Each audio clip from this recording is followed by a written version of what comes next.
Magandang hapon sa inyo lahat. Ito po si Herbert Curia, author-promoter ng The Bible Evangelization.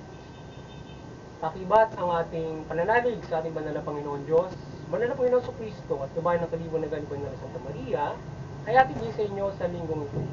Ang mensahe ng ating banal na Panginoon Diyos.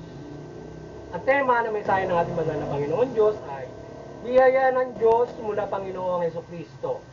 Yan at ngayon po sa inyo mga mensaheng yan mula doon sa Bagong Tipan o mabuting balita ng paghahari ng ating banal na Panginoon Diyos sa pamamagitan ng banal na Panginoong Kristo. At ayon po dito kay Apostol San Lucas Kabanata 6, talatang 20 hanggang 21. Tumingin si Jesus sa kanya mga alagad at kanyang sinabi, mapalad kayo mga dukha, sapagat ang Diyos ang maghahari sa inyo. Mapalad kayo mga nagugutom ngayon, sapagkat kayo'y bubusugin. Mapalad kayong tumatangis ngayon, sapagkat kayo'y magagalak. Pagpupuli po natin kay Apostol San Mateo, Kabanata 6, talatang 31 hanggang 33. Ito po ang mensahe. Kaya't huwag kayong mabalisa tungkol sa inyong kakanin, iinumin at daramtin, sapagkat ang mga bagay na ito ang kinauhumalingan ng mga taong wala pang pananalig sa Diyos. Alam ng inyong amang nasa langit na kailangan ninyo ang lahat ng ito. Ngunit pag sumakita ninyo ng higit sa lahat ang pagharian kayo ng Diyos at mamuhay ng ayon sa kanyang kalooban at ipagkakaloob niya ang lahat ng kailangan niya. Ipagpatuloy po natin kay Apostol San Lucas, Kabanata 11, talatang 2 hanggang 4 mensahe. Sinabi ni Jesus, kung kayo'y mananalangin, ganito ang sabihin ninyo. Ama, sambahin nawa ang pangalan mo, dumating nawa ang iyong paghahari. Bigyan mo kami ng makakain sa araw-araw. At patawarin mo kami sa aming mga kasalanan, sapagkat pinatatawad namin ang bawat nagkakasala sa amin. At huwag mo kaming iharap sa mahigpit na pagsunod. Yan. Po natin sa kay Apostol San Lucas Kabanata 11, talatang 9 hanggang 10 ito po ang mensahe. Kaya sinasabi ko sa inyo, humingi kayo at kayo'y bibigyan. Humanap kayo at kayo'y makasusumpo. Pumatok kayo, ang pinto'y bubuksan para sa inyo. Sapagkat tumatanggap ang bawat humihingi. Kung kayo na masasama ay marunong magbigay ng mabubuting bagay sa inyong mga anak, gaano pa kaya ang inyong amang nasa langit, ibibigay niya ang Espiritu Santo sa mga humihiling sa Kanya. Ipagpatuloy po natin kay Apostol San Lucas Kabanata 14, talatang 13 hanggang 14. Ito po ang mensahe. At anumang hilingin ninyo sama sa aking pangalan ay gagawin ko, upang maparangalan ng Ama sa pamamagitan ng Anak. Gagawin ko ang anumang hihilingin ninyo sa Panginoon. Ito po ang mga salita ng Diyos at maraming salamat. At ito po ang kanyang mga salita at mensahe sa linggong ito sa pagbabahagi ng The Bible Evangelization. Maraming salamat sa ating banal na Panginoon Diyos. Ngayon, ipahan po sa inyo ang mga mensaheng ito mula doon sa tema na ang biyaya ng Diyos mula Panginoong Yesu Cristo. Yan. Ngayon ay nais pong ibabatid sa atin ng ating banal na Panginoon Diyos na tayo ay pinagkalooban niya at niligan niya nga tayo sa pamamagitan ng banal na Panginoong Yesu Cristo. So tayo pinagkalooban ng abot-abot na biyaya sa pamamagitan ng banal na Panginoong Yesu Cristo. Sa lahat ibinigay niya sa atin at nilikha rin tayo sa pamamagitan ng banal na Panginoong Yesu Cristo. Ngayon ay kung tayo ay nakararanas ng paghihirap sa buhay na ipinagkaloob sa atin, tayo ay naghihirap, tayo ay nakaranas ng kagutuman, wala tayong madamit na maayos, tayo ay walang matirhan. So salat tayo at tayo ay dukan-duka sa pamumuhay na ito. So ngayon ay huwag tayong mabalisa sa ating mga kakanin, tayo man ay duka sa pamumuhay na ito. Tayo ay manampalataya sa ating banal na Panginoon Diyos sa pamamagitan ng banal na Panginoon sa Kristo at ipagkakaloob niya ang ating mga pangangailangan sa pamumuhay. So yan ang ating dapat na gawin. sa pamumuhay na ito ay ang pananampalataya sa ating banal na Panginoon upang ipagkaloob sa atin ang ating mga pangangailangan. So tayo ay ipagkakaloob niya ito at ipinagkaloob ito sa atin sa pamamagitan ng banal na Panginoon. Kanya lamang ay kaya tayo ay nakapamumuhay ng tayo ay salat, tayo ay tuka sapagkat sa iba't ibang mga sitwasyon ng pamumuhay. Kaya tayo namuhay ng mahirap just because mayroong kumapi sa iyo, may sistema na hindi maganda, mayroong gumawa ng kaapihan sa iyo, maraming bagay, ikaw ay ginawa ng pagkasama-sama, or ikaw naman ay nagmamahal. Ngayon, ang kailangan natin para tayo ay makapamuhay ng maayos sa pamumuhay na ito, ay tayo ay manampalataya sa ating Panginoon. Kagaya ng ating mensahe niyan nito mga nakaraang linggo, na tayo ay manampalataya ng lubos at magpailalim sa kanyang pag-aari at sundin yung kanyang kalooban mula doon sa mabutita na inihayag ng Panginoon Kristo at pagkakaloob niya yung ating pangangailangan. At itong pangangailangan nito na ipagkakaloob niya ay gagawin ng ating banal na Panginoong Kristo para sa atin. Sabi niya ay humiling tayo sa Diyos at ipagkakaloob niya. So yan. At sinasabi nga paano tayo hiling. Kagaya ng itinuro ng banal na Panginoon Kristo, manalangin tayo sa Kanya. Dumalangin tayo sa ating banal na Panginoon Diyos, mataimtim sa loob ng isang kwarto, idala natin yung ating mga kahilingan sa Kanya. So, kagaya nung ama namin na itinuro niya kung paano tayo mananalangin. Ganyan tayo manalangin. Ang agaralang mabuti yung naman nung ama namin. Tayo ay andon yung ating panghiling ng ating mga araw-araw. So, yung hiling ng paghahari ng ating banal na Panginoon Diyos. So, tayo nagpapailalim sa kanyang paghahari. Tayo ay dumadalangin ng ating mga pangangailangan. At tayo ay humingi ng kapatawaran sa kanyang pagkakasala at patawarin din natin yung ating pagkakasala. So, ganun yung nilalaman dapat ng ating mga dasal. At ganito tayo dapat mananalangin sa ating Panginoon Diyos. At hilingin natin yung ating mga pangangailangan na sa pamumuhay ito. Alam mo, para dalahan lahat, hilingin mo yung karapatang pagtao mo sa ating banal na Panginoon Diyos.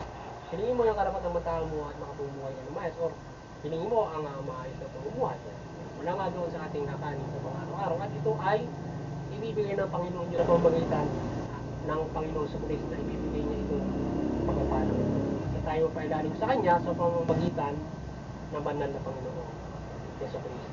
Yan ang nais ng ating banal na Panginoon Diyos para tayo ay makapamuhay. Ngayon, kung ikaw ay mamumuhay sa mundong ito nang walang pananampalataya, may hirapan kang mamuhay sapagkat napakarami ng masama sa paligid.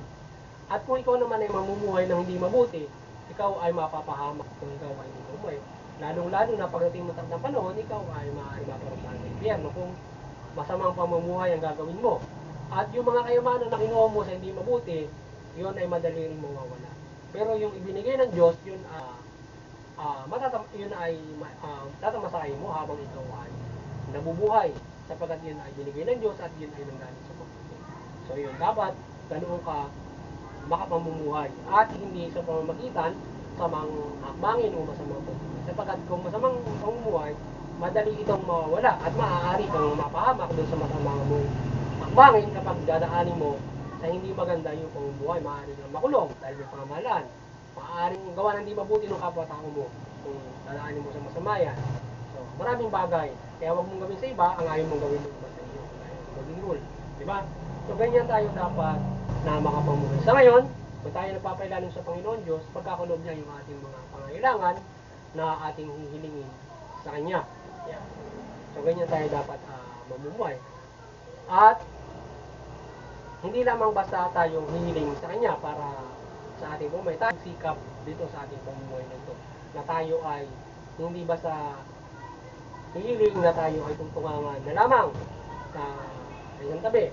So, tayo ay magpakasipag sa ating pamumuhay na tayo ay magpakasipag sa ating pamumuhay na tayo ay mayroong ikabuhay. Yeah. Mamuhay tayo na mayroon tayong ikinabubuhay at hindi tayo gawangan ng hindi mabuti.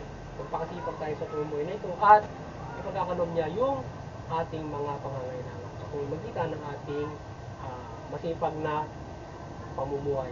Ang nangyayari kasi tayo ay kahit na lemang ito, kahit na magsipag ka pa, nahihirapan ka rin makapamuhay ng maayos. Gutom ka pa rin, hindi mo pa rin mabigyan na maayos ng pamumuhay yung pamilya mo. Kaya tayo ay magsikap. Dahil nga yung sistema ay hindi mabuti. Ngayon, hindi lamang kung tayo ay maliban dyan doon sa kung tayo naghihirap, tayo ay wala makain, tayo hihili ng tayo ay magpumuhay na para tayo ay pagkalooban ng pagpapala. So hindi lamang yun, sa pamumuhay na ito generally, ay tayo ay manampalataya sa Diyos at yung ating pamumuhay, pagkakaloob niya yung ating nais na tayo ay nais niya, ibigay na tayo mamuhay na tayo sa ating karapatan o patas tayo magpamuhay lahat na pagtamat na masahin natin yung kaloob niya sa mundo ito. So yan ang nais ng ating banal na Panginoon. Kaya tayo ay kahit man tayo ay sa pamumuhay nito generally, tayo ay manampalataya, makakamit natin yung ating minimitik na pamumuhay. At ibibigay niya yan, yung ating mga karapatan na yan, na makapamuhay tayo ng ayos sa kanila. Basta tayo ay manampalataya sa ating banal na Panginoon Diyos. Yan ang ating gawin. Sapagkat kahit na tayo ay masama yung sistema, tayo ay gagabayan pa rin ng ating banal na Panginoon. Ngayon, habang masama yung sistema, tayo ay magbuklod, sumunod tayo sa Panginoon Diyos hanggang sa ito ay gumanda ng gumanda.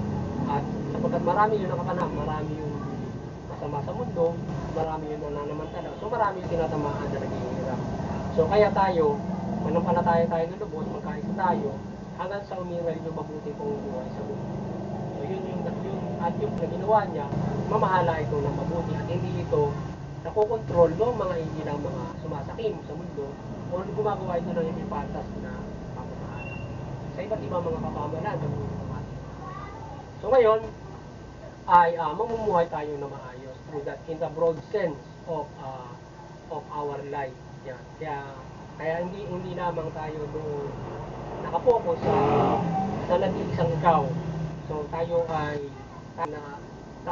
nasa isang malaking pamumuhay na kaisa tayo kahit na isa kang pulubi. Kaisa ka doon sa malaking pamamalaan. Kaya tayo dapat ipanalangin din natin na tayo magkaroon ng mabuting pamamahala para ay magkaroon ng patas para sa lahat. So yan ang pinaka mahusay na yan ay ating isama sa ating mga dalangin at hindi lamang tayo humiling na tayo ay pagkalooban ng ating mga kakanin sa araw-araw. Idalangin din natin na magkaroon din ng pamahalaan at itong biyayang ito ay may pagkaloob sa atin ng lubos ng ating mga.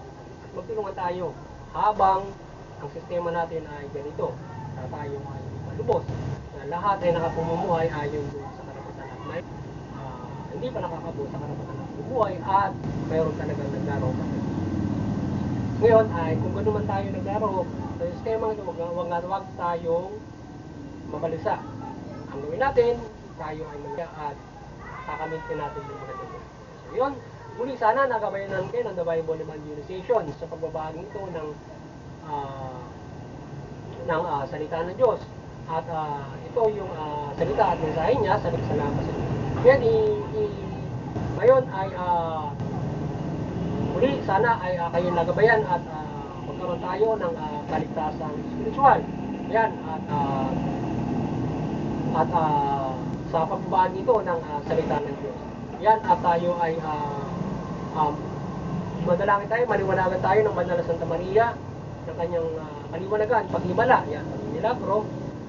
Pag-milagro ng ating Banal na Panginoon Diyos, Banal na Panginoong Jesucristo at Banal na Santa Maria, gabayan tayo ng kanyang kaliwanagan sa pagbabahagi ito ng salita ng Diyos. At tayo magabayan sa pagbabahagi ito at inyong pamumuhay, ang ating pamumuhay sa gabay ng Banal na Santa Maria. Sa gayon ay talimain natin ang salita ng ating Panginoon. Hindi sa lahat ay ito ay ating pakinggan. Ito ay ating pakinggan at isang araw tayo ay magkaroon ng katigasan. Salamat tayo kung tayo ginabayan ng ganitong klase ng mga kababalagan at paghimala. Pero sa pang-araw-araw nating pamumuhay, ito ay ating palaging pinagkakalooban tayo ng ating Banal na Panginoon Diyos ng iba't ibang mga paghihimala gabay Ang gaya na patuloy tayo ang pamumuhay, tayo ay inaadya sa mga masasama, tayo ay nakararaos. Yan.